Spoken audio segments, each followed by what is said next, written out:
وہ بیٹا جیسے اللہ کے حکم پر قربان کرنے کا وقت آ گیا۔ دوستو، آج ہم بات کرتے ہیں حضرت ابراہیم علیہ السلام اور حضرت اسماعیل علیہ السلام، جو کہ حضرت ابراہیم علیہ السلام کا بیٹا ہے۔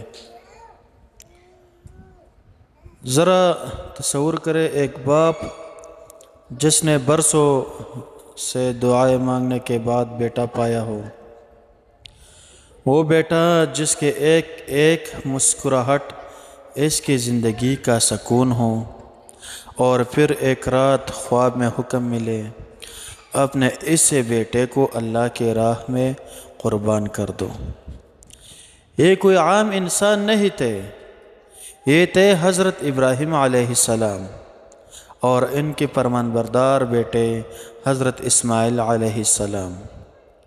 یہ صرف ایک قربانی کی کہانی نہیں، یہ ایمان، صبر، اطاعت اور اللہ پر مکمل بھروسہ کہ وہ مثال ہے جو قیامت تک انسانوں کو راستہ دکھاتی رہے گی۔ دوستو، حضرت ابراہیم علیہ السلام اللہ کے عظیم پیغمبر تھے۔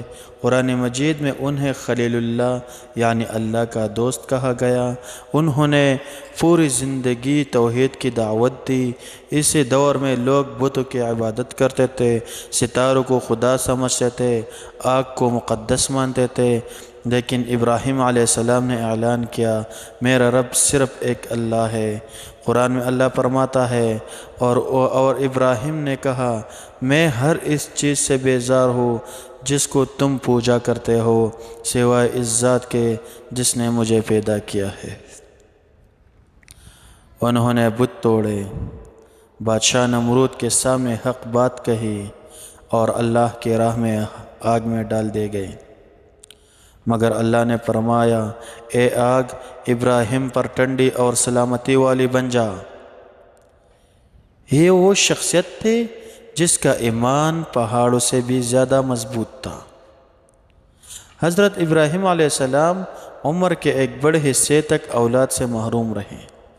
انہوں نے اللہ سے دعا کی، اے میرے رب، مجھے صالح اولاد عطا فرما۔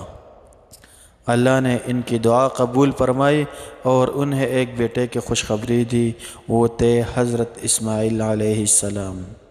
قرآن فرماتا ہے، بس ہم نے انہیں ایک فرمانبردار لڑکے کی خوشخبری دی۔ سوچے کتنے برسوں کے انتظار کے بعد یہ خوشی ملی ہوگی۔ حضرت ابراہیم علیہ السلام اپنے بیٹے سے بے حد محبت کرتے تھے، لیکن اللہ اپنے بندوں کے ایمان کو آزماتا بھی ہے۔ اللہ کے حکم سے حضرت ابراہیم علیہ السلام نے اپنے اہلیہ حضرت حاجرہ اور ننھے اسماعیل کو ایک سنسان وادی میں چھوڑ آئے۔ وہ جگہ آج کا مکہ مکرمہ ہے، نہ پانی، نہ درخت، نہ انسان، صرف خاموش صحرا۔ حضرت حاجرہ رضی اللہ تعالیٰ عنہ نے پوچھا، کیا اللہ نے آپ کو اس کا حکم دیا ہے؟ حضرت ابراہیم علیہ السلام نے فرمایا، ہاں۔ تب حضرت حاجرہ رضی اللہ تعالیٰ عنہ نے وہ عظیم جملہ کہا، پھر اللہ ہمیں ضائع نہیں کرے گا۔ یہ تھا اللہ پر کامل بھروسہ۔ پھر اللہ نے زمزم کا معجزہ عطا فرمایا۔ ننھے اسماعیل علیہ السلام کے قدموں کے پاس سے پانی پھوٹ نکلا اور یہی جگہ بعد میں ایک عظیم شہر بن گئی۔ خواب جو ایک حکم تھا، وقت گزرتا گیا، حضرت اسماعیل علیہ السلام بڑے ہونے لگے، وہ اپنے والد کے ساتھ چلنے پھرنے اور کام کرنے کے قابل ہو گئے، اور پھر ایک رات حضرت ابراہیم علیہ السلام نے خواب دیکھا کہ وہ اپنے بیٹے کو اللہ کے راہ میں ذبح کر رہے ہیں۔ انبیاء کے خواب وہی ہوتے ہیں، اس لیے یہ صرف خواب نہیں تھا، یہ اللہ کا حکم تھا۔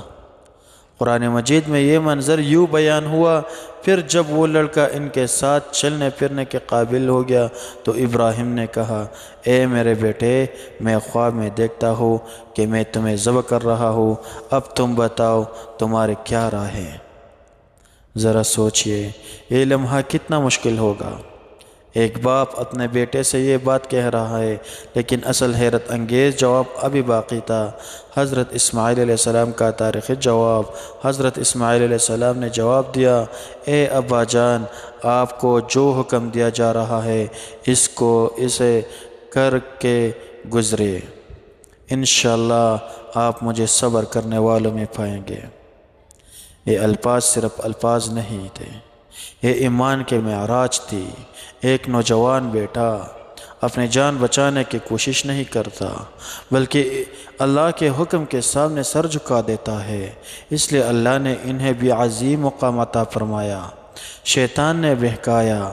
روایت میں آتا ہے کہ جب حضرت ابراہیم علیہ السلام اپنے بیٹے کو قربانی کے لیے لے جا رہے تھے تو شیطان نے انہیں بہکانے کی کوشش کی۔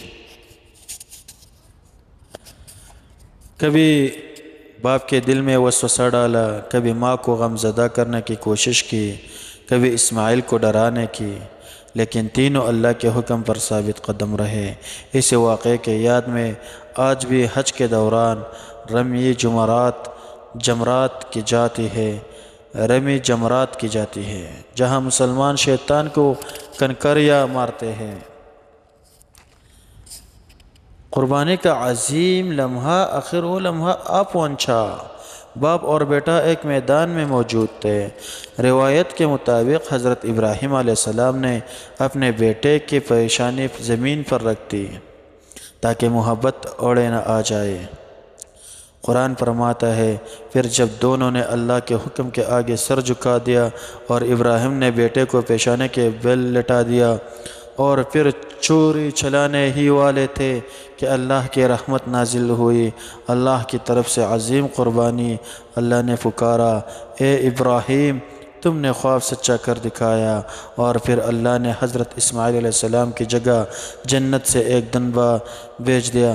قرآن فرماتا ہے، اور ہم نے ایک عظیم قربانی کے ذریعے اس بچے کا فدیہ دے دیا۔ یہ صرف ایک جانور کی قربانی نہیں تھی، یہ اعلان تھا کہ جو اللہ کے لیے سب کچھ قربان کرنے کو تیار ہو جائے، اللہ اسے کبھی ضائع نہیں کرتا۔